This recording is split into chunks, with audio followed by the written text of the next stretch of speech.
ವಾ ಮುಟ್ಟಿಗೆ ರೊಟ್ಟಿ ಮಾಡ್ತೀನಿ.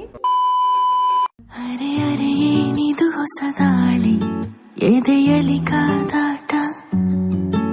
ಮೊನ್ನೆ ಒಣ ಖಾರದ್ದು ಮುಟ್ಟಿಗೆ ರೊಟ್ಟಿ ಹೆಂಗೆ ಮಾಡಿದ್ರಿ ಅಂತ ಕೇಳಿದ್ರಿ.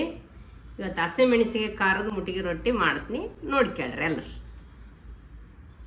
ಅದಕ್ಕೆ ಈಗ ರೊಟ್ಟಿನ ಬೇಯಿಸ್ತಾ ಇದ್ದೀವಿ.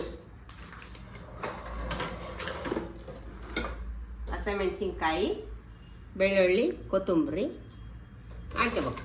ಚಟ್ನಿ ಮಿಕ್ಸಿಗೆ ಹಾಕ್ಕೊಂಬಿಡ್ರಿ, ಇಲ್ಲ ಕುಟ್ಟಿಗೆ ಹೇಳ್ರಿ ನಿಮಗೆ ಬೇಕಂದ್ರೆ. ನಾನು ಮಿಕ್ಸಿಗೆ ಹಾಕ್ಯಂತೀನಿ, ನಮ್ಮ ಮನೆ ಒಳ್ಳಲ್ಲ.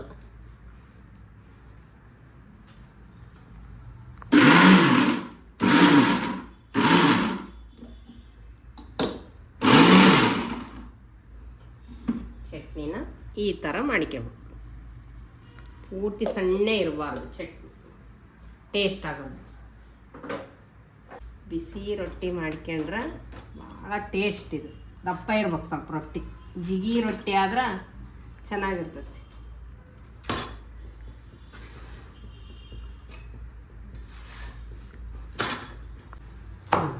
ಇಷ್ಟು ರೊಟ್ಟಿ. ಹಸಿಮೆಣಸಿನ್ಕಾಯಿಗೆ ಎಣ್ಣೆನೇ ಟೇಸ್ಟ್, ಒಣ ಖಾರಕ್ಕೆ ತುಪ್ಪ ಟೇಸ್ಟ್. ನಾನಿವಾಗ ಎಣ್ಣೆ ಬಳಸ್ತೀನಿ. ನೀವು ಎಣ್ಣೆ ಬಳಸ್ಕೊಂಡೆ ತಿನ್ನಿರಿ, ಟೇಸ್ಟ್ ಕೊಡ್ತದೆ. ತುಪ್ಪಗಿಂತ ಎಣ್ಣೆನ ರುಚಿ. ನೋಡ್ರಿ ಚಟ್ನಿ. ಖಾರ ಜಾಸ್ತಿ ತಿನ್ನೋರಿದ್ರೆ ಚಟ್ನಿ ಹಾಕ್ಯಾಳ್ರಿ. ಇನ್ನು ಸೊಪ್ಪು ನನ್ನ ಮಗಳೇನು ಖಾರ ತಿಂತಾಳ. ಎಣ್ಣೆ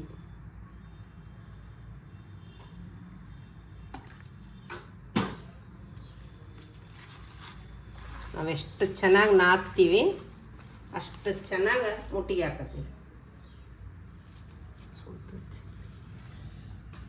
ಬಿಸಿ ಬಿಸಿದ ನಾದ್ಬೇಕು.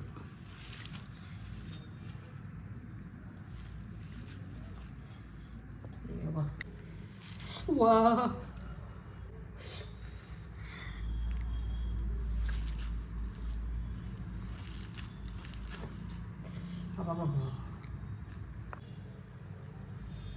ಇದು ಅದಕ್ಕಿಂತ ಟೇಸ್ಟ್ ಇರ್ತೈತೆ. ಒಣ ಖಾರಕ್ಕಂತ ಟೇಸ್ಟ್ ಇದೆ ಖಾರ.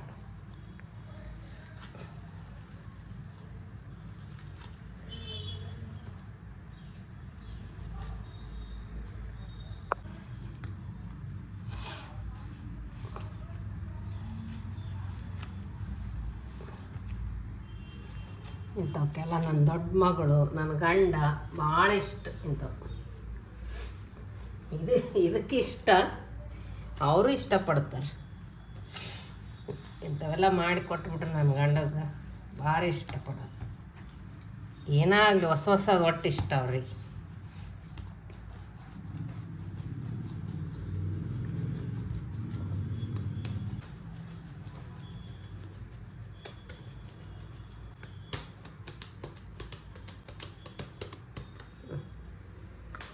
ಚಿತ್ನಾಕ ನನ್ನ ಮಗಳು ರೆಡಿ. ಚಿತ್ತಮ್ಮ ತಿನ್ನಿ. ಈ ಥರ ಇಷ್ಟ ಆದರೆ ನೀವು ಮಾಡ್ಕೊಂಡು ತಿನ್ನಿರಿ. ಭಾಳ ಟೇಸ್ಟ್ ರುಚಿ ಅನ್ನಿಸ್ತದೆ ತಿನ್ನಕ್ಕೆ ಮಾತ್ರ. ಬಾಯ್. ಅಷ್ಟೇ.